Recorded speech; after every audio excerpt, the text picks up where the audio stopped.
बहुत समय पहले की बात है। चंदनपुर का राजा बड़ा प्रतापी था।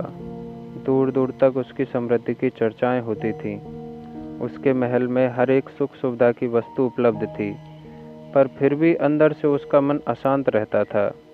उसने कई ज्योतिषियों और पंडितों से इसका कारण जानना चाहा। बहुत से विद्वानों से मिला। किसी ने कोई अंगूठी पहनाई तो किसी ने यज्ञ कराए, पर फिर भी राजा का दुख दूर नहीं हुआ। उसे शांति नहीं मिली। एक दिन भेष बदलकर राजा अपने राज्य की सैर पर निकला। घूमते घूमते वह एक खेत के निकट से गुजरा। तभी उसकी नज़र एक किसान पर पड़ी। किसान ने फटे पुराने वस्त्र धारण कर रखे थे और वह पेड़ की छांव में बैठकर भोजन कर रहा था। किसान के वस्त्र देख राजा के मन में आया कि वह किसान को कुछ स्वर्ण मुद्राएं दे दे, ताकि उसके जीवन में कुछ खुशियां आ पाएं। राजा किसान के सम्मुख जाकर बोला, मैं एक राहगीर हूँ। मुझे तुम्हारे खेत पर यह 4 स्वर्ण मुद्राएं गिरी मिली। चूँकि यह खेत तुम्हारा है, इसीलिए मुद्राएं तुम ही रख लो। किसान, नाना सेठ जी, ये मुद्राएं मेरी नहीं हैं। इसे आप ही रखें या किसी और को दान कर दें। मुझे इसकी कोई आवश्यकता नहीं।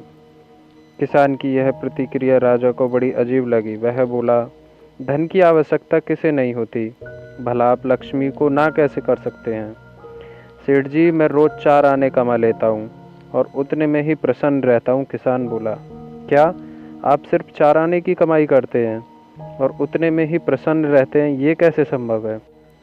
राजा ने अचरज से पूछा। किसान बोला, सेठ जी, प्रसन्नता इस बात पर निर्भर नहीं करती कि आप कितना कमाते हैं या आपके पास कितना धन है। प्रसन्नता उस धन के प्रयोग पर निर्भर करती है। तो तुम इन 4 आने का क्या क्या कर लेते हो, राजा ने उपहास के लहजे में प्रश्न किया।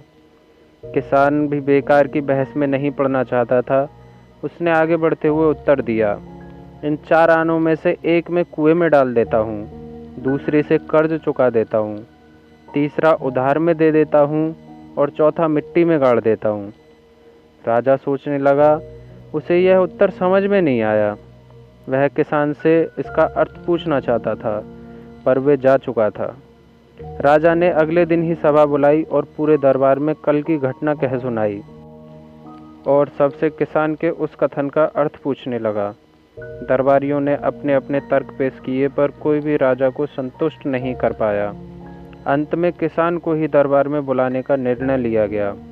बहुत खोजबीन के बाद किसान मिला और उसे कल की सभा में प्रस्तुत होने का निर्देश दिया गया। राजा ने किसान को उस अपने वेश बदलकर भ्रमण करने के बारे में बताया और सम्मान पूर्वक दरबार में बैठाया। मैं तुम्हारे उत्तर से प्रभावित हूँ और तुम्हारे 4 आने का हिसाब जानना चाहता हूँ। बताओ, तुम अपने कमाए 4 आने किस तरह खर्च करते हो, जो तुम इतना प्रसन्न और संतुष्ट रह पाते हो। राजा ने प्रश्न किया।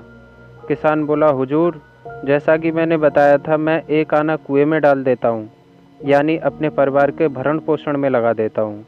दूसरे से मैं कर्ज चुकाता हूँ, यानी इसे मैं अपनी वृद्ध माँ बाप की सेवा में लगा देता हूँ। तीसरा मैं उधार दे देता हूँ, यानी अपने बच्चों की शिक्षा दीक्षा में लगा देता हूँ। और चौथा मैं मिट्टी में गाड़ देता हूँ, यानी मैं 1 पैसे की बचत कर लेता हूँ, ताकि समय आने पर मुझे किसी से मांगना ना पड़े और इसे धार्मिक, सामाजिक, अन्य आवश्यक कार्यों में लगा सकूँ। राजा को अब किसान की बात समझ आ चुकी थी। राजा की समस्या का समाधान हो चुका था। वह जान चुका था कि यदि उसे प्रसन्न एवं संतुष्ट रहना है, तो उसे भी अपने अर्जित किए धन का सही सही उपयोग करना होगा। मित्रों, देखा जाए तो पहले की अपेक्षा लोगों की आमदनी बढ़ी है, पर क्या उसी अनुपात में हमारी प्रसन्नता भी बढ़ी है। पैसों के मामले में हम कहीं ना कहीं गलती कर देते हैं। लाइफ को बैलेंस्ड बनाना ज़रूरी है।